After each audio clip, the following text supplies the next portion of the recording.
First ever factory outlet Mukunda jewelleries KBHP Somajiguda Suchitra Hanamkonda Kothapet Chandanagar Khammam. నమస్తే రమగారు. నమస్తే జయ.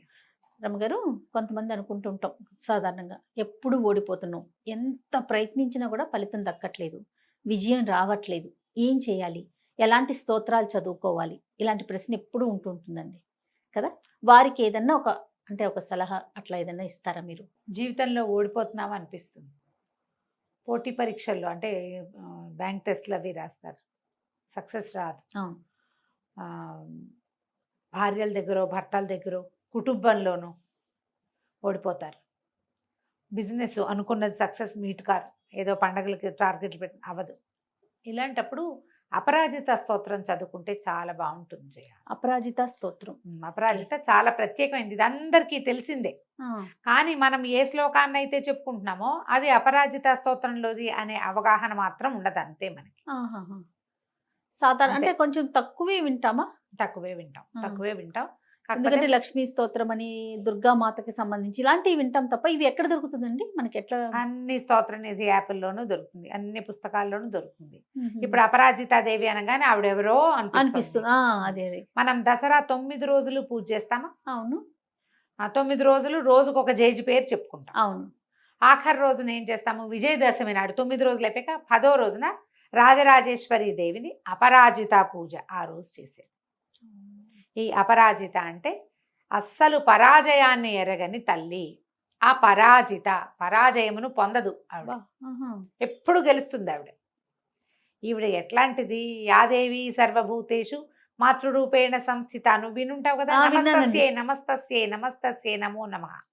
అది అపరాజిత స్తోత్రం. చాలా సార్లు విన్నాను. ఎన్నిసార్లు వింటారు? మన సత్యవాణమ్మ గారి స్పీచ్ల్లో ఖచ్చితంగా మొదటి శ్లోకం ఇదే. అవును. యాదేవి సర్వభూతేషు మాతృరూపేణ సంస్థిత నమస్తస్యై నమస్తస్యై నమస్తస్యై నమో నమః. ఆవిడ చెప్తారు ఇది. ఈ అపరాజిత చాలా ప్రత్యేకమైనది. ఈవిడ ఈ శ్లోకాల్లో మొట్టమొదటి శ్లోకం ఏం చెప్తారంటే, యాదేవి సర్వభూతేషు విష్ణుమాయేతి శబ్దిత నమస్తస్యై నమస్తస్యై నమస్తస్యై నమో నమః. విష్ణుమాయా స్వరూపంలో ఉంటుంది ఈవిడ. విష్ణుమాయ అంటే ఏమిటి? మనం ఉన్నదే, ప్రపంచాన్ని నడిపే తల్లి. మనం ఒక భ్రమలో ఉంటుంటాం, అంతా మాదే, నాదే, నేనే అనుకుంటాం. ఆ మాయే ఈవిడే విష్ణుమాయ. మనం ఎప్పుడు వింటుంటామా? అవును. ఈ విష్ణుమాయ ఎక్కడిది? మన కథల్లో ఎక్కడ కనపడుతుంది? శ్రీకృష్ణుడు దేవకీదేవి గర్భంలో కృష్ణ పరమాత్మ జన్మించాడు. మా విష్ణుమూర్తి శ్రీమన్నారాయణుడే కృష్ణ పరమాత్మ స్వరూపంలో ఇక్కడ జన్మించాడు. యశోదాదేవికి ఒక ఆడపిల్ల కలిగింది. ఆవిడ ఎవరి ఆజ్ఞ చొప్పున జన్మించింది? శ్రీమన్నారాయణుడే యోగమాయని ఆదేశించాడు, నువ్వు అక్కడ పుట్టు అని. అంతకుముందు ఆవిడ ఇంకొక తమాషా చేసింది. ఏం చేసింది? ఈ మన దేవకీదేవికి సప్తమ గర్భం, 7వ గర్భాన్ని తనే యోగమాయే తీసుకెళ్ళి రోహిణి గర్భంలోకి ప్రవేశపెట్టింది. ఇక్కడి నుంచి యోగమాయ ఆకర్షించి అక్కడికి ఆ గర్భంలోకి ప్రవేశపెట్టింది. ముందు చేసింది తమాషా చేసి, తర్వాత ఏం చేసింది? 8వసారి కృష్ణుడు జన్మించినప్పుడు తను పోయి యశోదాదేవికి జన్మించాక శ్రీకృష్ణ పరమాత్మని తీసుకెళ్లారు వసుదేవులు. రాత్రిపూట తీసుకెళ్ళి కృష్ణుడిని తీసుకెళ్లి యశోదాదేవి పక్కన పడుకోబెట్టి ఆమెకి జన్మించినటువంటి స్త్రీ శిశు రూపంలో ఉన్నటువంటి యోగమాయా స్వరూపాన్ని ఎత్తుకొచ్చి దేవకీదేవి చేతిలో పెడితే ఇంతమంది మగపిల్లలు పుట్టారు. ఆడపిల్లని చూసి సంతోషించింది ఆవిడ. ఒక ఆడపిల్ల సరదా తీరింది అని పిల్లని ఎత్తుకుని కూర్చుంది. పిల్ల పెద్ద పెట్టు నేర్చింది. అప్పటిదాకా మాట్లాడకుండా ఊరుకుని, ఆ ఊరు నుంచి ఈ ఊరికి నడిచొచ్చేదాకా ఊరుకుని తల్లి చేతుల్లోకి వెళ్ళాక వాళ్ళని నిద్ర లేపడానికి ఏడ్చింది. మాయా విలాసం అలా ఉంటుంది. దారిలో ఏడవలా, చూడండి, రాగానే వీళ్ళని లేవదీసేయాలి. అందరూ లేచారు. ఆడపిల్ల పుట్టిందని తెలుసుకున్నారు. వచ్చాడు కంసుడు. ఇది ఆడపిల్ల, ఒక పిల్లవాడు కాదు, వదిలేయమని ఎంత బతిమలాడినా ఆయన ఏం చేశాడు? కాలు పుచ్చుకుని విసిరేశాడు ఆకాశంలో. పైకి విసిరేస్తే ఆవిడ ఏమైంది? 18 చేతులతోటి కనపడింది అక్కడ. యోగమాయ 18 చేతులు కలిగిన తల్లి. ఒకేసారి నాతో పాటు జన్మించిన వాడు నీ చావు కోసం పుట్టాడు, వాడు పెరుగుతూనే ఉన్నాడు అని చెప్పేసి 8 చేతులని కొన్ని కథల్లో చెప్తారు. నాకేమిటో 18 చేతులు అనుకుంటేనే సంతోషంగా ఉంటుంది. అవన్నీ చేయగలదు, అంతే. మాయమైపోయింది. ఆమె యోగమాయే అపరాజిత. ఆమె చేయలేనిది లేదు. విష్ణుమాయా స్వరూపంలో ఈ ప్రపంచాన్ని మాయలో ముంచి వేస్తూ ఉంటుంది మనతో పాటే. ఈవిడే మానవుల పొట్టల్లోని ఆకలి క్షుధారూపేణ సంస్థిత అని చెప్తారు. మానవుడి జ్ఞాపక శక్తి, మెదడులోని జ్ఞాపక శక్తి స్మృతి రూపేణ సంస్థిత అంటారు. మానవ శరీరంలోని శక్తి రూపేణ సంస్థిత అని చెప్తారు. ఎన్ని స్వరూపాలలోనూ ఆమె ఉంటుంది మనతో పాటు. మన ధైర్యం, మన శౌర్యం, మన ఆకలి, మన నిద్రారూపేణ సంస్థిత చెప్తారు. యాదేవి సర్వభూతేషు నిద్రారూపేణ మానవులు అంటే మనమే కాదు, అసలు జీవులలో ఉంటుంది. మనలోనే ఉండేటువంటి శక్తి, ఆమెని మనం నిద్రలేపుతాం. ఛాయారూపేణ సంస్థిత కూడా చెప్తారు. సింపుల్ స్తోత్రం, అన్నీ ఇలాగే ఉంటాయి. యాదేవి సర్వభూతేషు ఛాయారూపేణ సంస్థిత నమస్తస్యై నమస్తస్యై నమస్తస్యై నమో నమః. యాదేవి సర్వభూతేషు క్షుధారూపేణ సంస్థిత నమస్తస్యై నమస్తస్యై నమస్తస్యై నమో నమః. అన్నీ ఇంతే, సింపుల్ కదా. చాలా తప్పులు వస్తాయన్న భయం లేదు, అవును. ఈజీగా నేర్చుకోవచ్చు.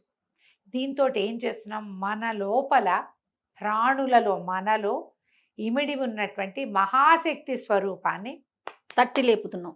లే అని చెప్తున్నాం. ఆ లేపేటువంటి అపరాజిత స్తోత్రాన్ని గనక చదువుకుంటే రెగ్యులర్గా నియమంతో ఎక్కడ ఏమీ ఆలోచించక్కర్లా. దీనికి ప్రత్యేకమైనది అదేదో కావాలి ఇదేదో కావాలి ఏమీ లేదు. రోజువారీ మీరు దీపారాధన చేసుకోండి. ఒకసారి ఒక ధూపం చూపించండి. ఒక్క పుష్పం అమ్మవారి పాదాల చెంత.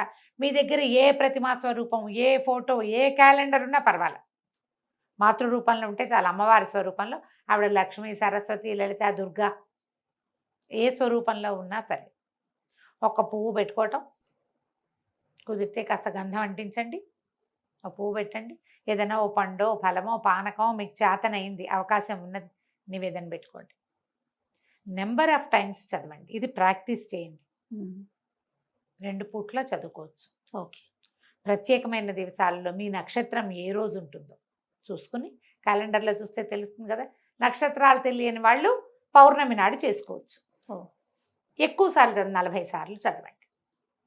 మీకు ఏదైనా సమస్య ఉంటే నెలకు ఒక్కసారి చదువుకోవచ్చు కదా, ఆ రోజు కుదుర్చుకోవచ్చు. పౌర్ణమి నాడు అవకాశం పొద్దునో సాయంత్రమో పెట్టుకోండి, మీకు చేతన వచ్చినట్టు. మండలం చేస్తే మంచి ఫలితాన్ని ఇస్తుంది. తప్పకుండా సమస్యల్లోంచి, మనం ఓడిపోతున్నామనే భయంలోంచి, ఓడిపోతామేమోనన్న బెంగలోంచి బయటపడతాం తప్పకుండా. ఈ అపరాజిత స్వరూపం మనకి శమి పూజ అవి చేసేటప్పుడు అపరాజిత పూజ చేస్తారు. విజయవాడలో ఆంజనేయ స్వామి ఉన్నారు కదా, అమ్మవారికి ఎదురుగుండా క్షేత్రపాలక ఆంజనేయ స్వామి, ఆయన వెనకాల చిన్న స్వరూపంలో అపరాజిత స్వరూపం అట అక్కడ ఉన్నది. అమ్మవారు మనకు అక్కడ కనపడుతుంది. పసుపు కుంకాలు వేస్తూ ఉంటారు అక్కడ, చిన్న స్వరూపం కనపడుతుంది. ఆమె అపరాజిత దేవనే చెప్పబడుతుంది. దాని ప్రత్యేక స్వరూపంగా ఫోటోలు ఏం అవసరం లేదు. వెళ్ళినప్పుడు ఏదైనా మీకు అవకాశం ఉంటే చూసి తెచ్చుకోండి, కానీ జ్ఞాపకం చేసుకోండి. మనం దసరా 10వ రోజున పూజించే పూజ కూడా అపరాజిత దేవికి పూజిస్తాం. నాకు చాలా ఇష్టం, ఈ పేరంటేనే ఇష్టం.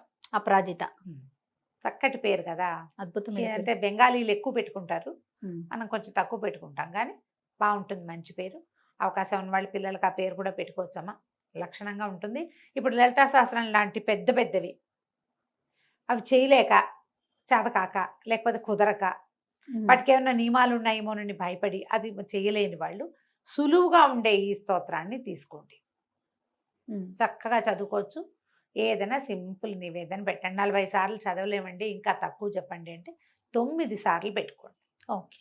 9 టైమ్స్ మీ జన్మ నక్షత్రం రోజున కానీ పౌర్ణమి నాడు కానీ చేయండి. రోజువారీ ఒకసారి చేసుకోండి. ఓకే, బాగుంటుంది. నమస్తే. నమస్తే.